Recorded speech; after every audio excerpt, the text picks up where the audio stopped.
and starts shouting directions. Travel left! Aim for their turrets! Jennings stares down the massive enemy warship in the distance as his turret takes aim underneath him. Fire! Jennings is blasted with gas and heat from the giant guns, but he takes it. Correct high! 100! Fire! Meanwhile, in the two light cruisers, Commodore Harwood is becoming impatient with the lack of results. All this time they were executing the other flank, seeking to overwhelm the Graff Spee with the crossfire. But without communication with Exeter, they can't even find out if their aim is true. And now, he clearly sees that the Exeter is smoking, enlisting, while the Graff Spee stands seemingly unharmed. With a sinking feeling, the truth dawns on him. They've been doing nothing. Heading 285, close the distance, proceed at utmost speed. The ships break formation and charge to Exeter's rescue. Aboard the Graff Spee, Langsdorff spots the incoming British. Das ist ein Torpedoangriff. Soll Kurs West. Stellt die Nebelwand auf.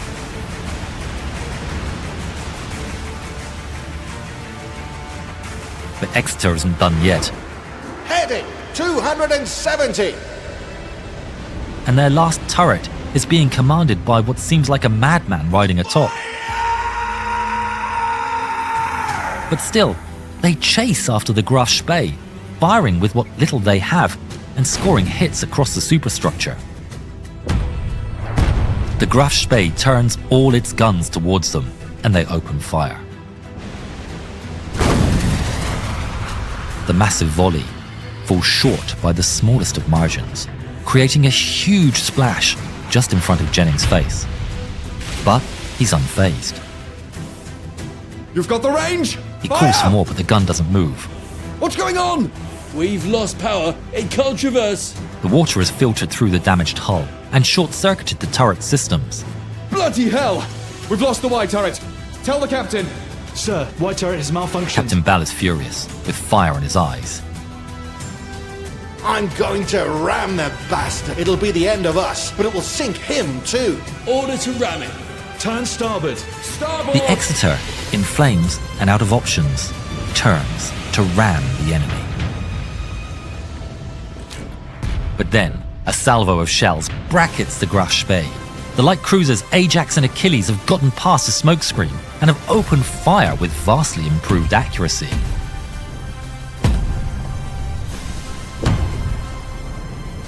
Harwood is on them. They finally got him. Verdammt, sie haben die Reichweite gefunden. Captain Langsdorff pushes the Exeter to the back of his mine as the new challengers pummel the Graff Spee's upper deck with salvo after salvo. With damage and casualties mounting, Captain Langsdorff orders a retreat. Feuer einstellen. Volle Kraft voraus. Nehmt Kurs auf Montevideo. The Ajax and Achilles pummel the ship for another hour as the Graff Spee desperately sails for neutral waters. But they're too far away, and Harwood is determined to not let the ship slip away. What is our ammunition status? 20% remaining. Harwood is sir. shocked. It's far less than he expected. If he carries on, he could have too little to defend himself if they happen to face another battle. Hold fire. Pull back and shadow them. They pursue the Graff Spee all the way to the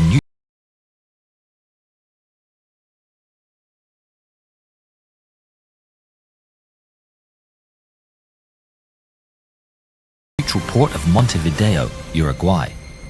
There, the prisoners of the Doric Star are released per international regulations. But back with the Graff Spee, their problems were far from over. Upon their docking in Montevideo, deceit and politics soon follow. The British begin broadcasting easy-to-intercept signals suggesting that reinforcements are arriving. They've no fuel reserves to return home, no ability to fix the fuel plant, and strict orders not to let the ship become interned in Uruguay. There's only one apparent option, and that's to flee Argentina, but he believes a reinforced British fleet will stand in his way.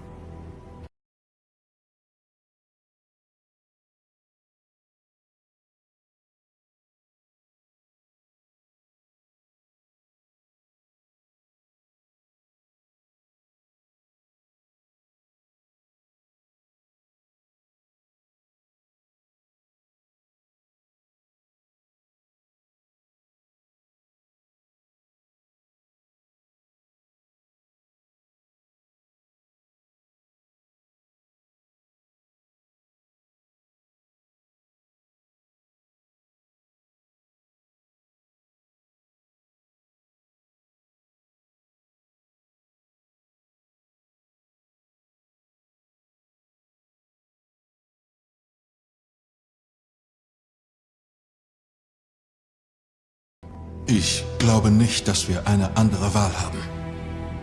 Mach die Sprengsätze scharf. On the 17th of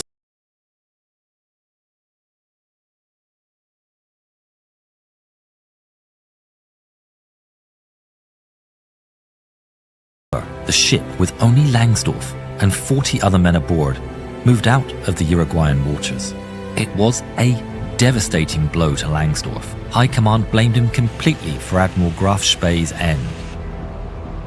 Langsdorff wrote, "I alone bear the responsibility for scuttling the Panzerschiff Admiral Graf Spee. I am happy to pay with my life for any possible reflection on the honor of the flag." 3 days later, in a hotel room in Buenos Aires, he took his gun and kept his word.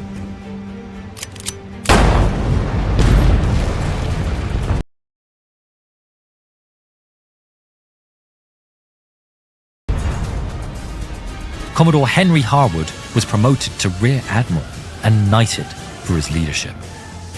Captain Frederick Secker-Bell wouldn't receive any Navy awards for his actions, but he and a good portion of Exeter's crew did get a hero's welcome from the residents of the city of Exeter. Gunnery Officer Richard Jennings, on the other hand, would be awarded the Distinguished Service Cross for his actions and went on to command ships of his own.